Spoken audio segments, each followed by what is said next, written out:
Taking a closer look at Deadwood gold mine searching for Bigfoot. A guy, Justin, commented about some movement that he saw in the video, and I was surprised when I followed up on it. So I decided to make a video. Deadwood is one of our favorite places to search for Bigfoot. It's on the edge of the River of No Return wilderness. There was 3 Bigfoot sightings in 24 hours by 5 witnesses on a logging crew that was camping out at this ghost town. It's been a ghost town since World War II. This logging crew was using the ghost town as a base camp for their operations. Some of the crew thought this house that we're in front of right now, we're going to clean it up and stay in it. And they removed a nest out of the basement, the boiler room of this place that just stunk. Kind of reminds me of a gorilla nest. And after that, their Bigfoot problems started. And I would like to talk about a few things that we saw on this particular expedition when we were inside the ghost house before the sun went down earlier in the day. A woman pointed out a Bigfoot outside the window looking in at us, and I'll leave a screenshot of that right here. It was just a fleeting glimpse. I took a closer look at it and I'm like, yes, that does look Bigfoot shaped. So we've captured on several expeditions some weird things here looking around during the day and the night. We've hiked to this cabin both day and night because, Bigfoot's supposed to be active at night. One of the Bigfoot sightings that happened during that logging camp operation was at 4 a.m. in the morning, and that guy actually quit. He'd been with the logging crew 12 years.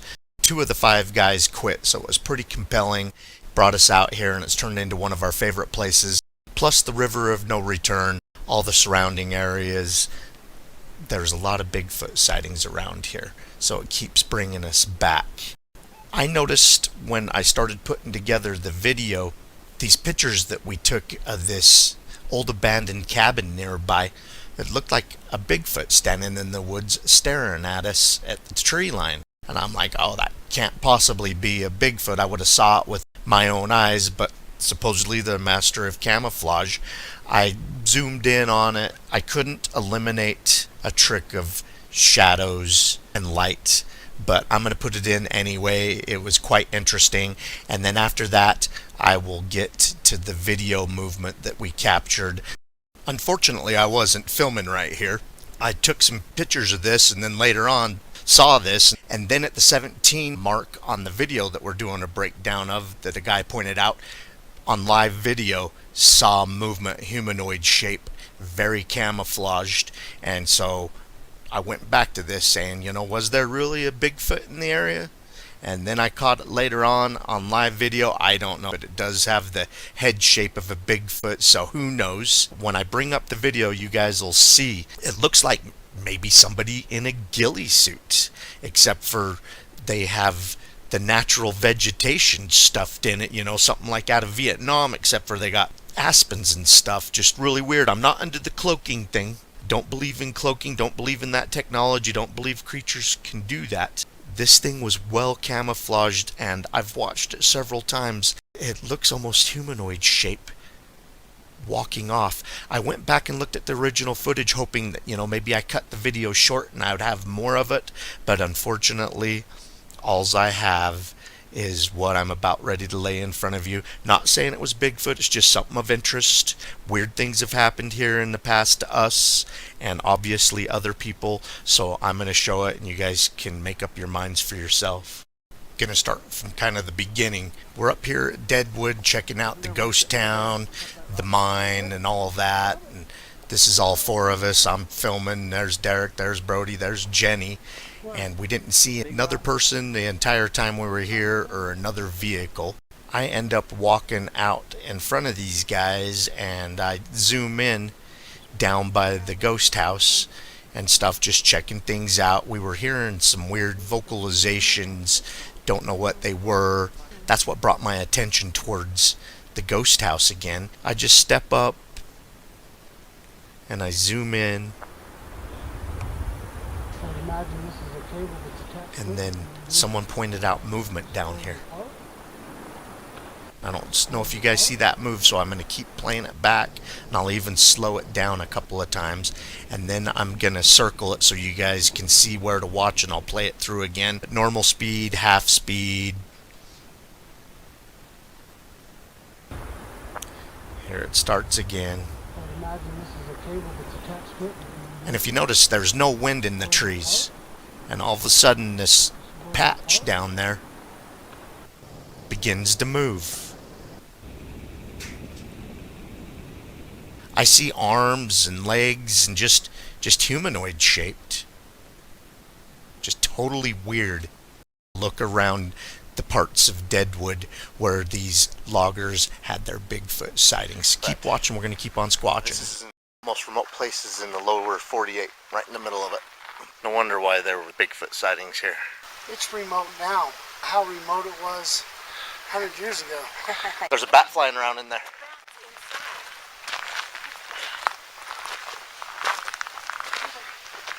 Oh, there it goes. Those are bats, folks. Oh, there goes one. You just swooped my head. Yep. If one lands on my head, I swear, we'll hear a man scream. Really? Huh? It would be kind of freaky. I guarantee it'd be an awful lot of swearing.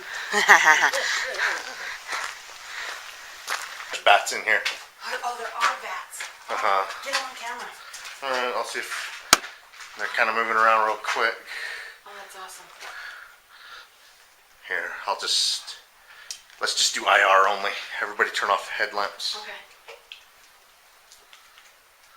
Check out the bats, and this is where they think the gosh. Bigfoot was staying. Yeah, right over there in that corner. Oh, that's cool. Woo! They flew above our heads.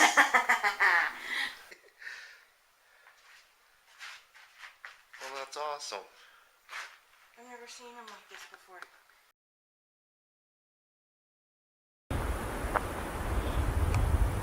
I imagine this is a cable that's attached to it and just pull them apart.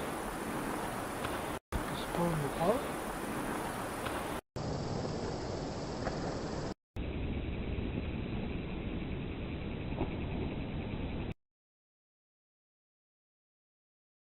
Just pull them apart.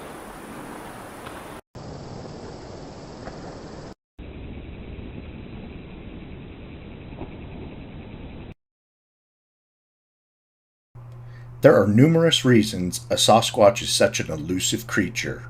First of all, this elusive giant is very rare. Second, the creature is highly intelligent and makes a cognizant effort to avoid humans, knowing how dangerous our species is to them and every other creature on the planet. Witness accounts, photos, and videos of the creature depict hair color that blends in with the environment: black, brown, blonde, red, and even white. They may, in fact, turn white during the winter months, like a rabbit, weasel, grouse, and many other mammals and birds do. There are also witness and photo evidence that these creatures may have a special adaptation of hair that scatters, refracts, or reflects light in such a way to help them melt into their environment. For example, Matthew Anderson, a witness testimony right after coming face to face with two largemouth Bigfoot, only a month after a Bigfoot was filmed in the area. First one was just standing there, kind of. It was really weird, like a reflective light almost, kind of. When I moved, he was just there. It was scowling. He was scowling and kind of looking, and it was probably about 5 seconds, and then he kind of like huffed, and you can see all the cold coming out of his nose. It makes much more sense to me from a scientific standpoint that these creatures have a specialized hair than the highly debated theory that these creatures have an ability to cloak. For instance, look at the specialized hair of a polar bear. Although the hair appears white, it is actually transparent. The hair is essentially clear and hollow tubes. This funnels light to the bear's skin to help provide warmth in some of the coldest places on the planet. And the hollow hair helps provide buoyance in the water for a land animal that is known to be able to swim up to 90 miles in a given day. Let's take a look at some of the best photos ever taken of Sasquatch, in my opinion. This Russian Bigfoot, or Yeti if you will. These photos are up close, crystal clear, yet it's difficult to see the creature up against the background of its natural environment. Inspecting these photos closely, it's as if the hair is scattering or refracting light, making it blend in better with its environment, making it very difficult to see. Take a look at these two large wads of hair collected near a trackway of Sasquatch footprints, August 25th, 2013. At the request of 3 universities and 1 museum, we sent large, generous samples at the end of 2013 to all of these places. To this day, none of them have admitted to making a match with any known mammal. A step or two away from this hair, it appears to be grayish blue. From a distance, gray, and it just seems to melt into the background. Closer inspection reveals every color of the rainbow. There's black, gray, white, red, blonde, brown hair, and so on. Magnifying the hair under a microscope reveals little to no medulla. The medulla is the protein at the center of the shaft of the hair. This is unusual for hair. Take a look at this single shaft under magnification.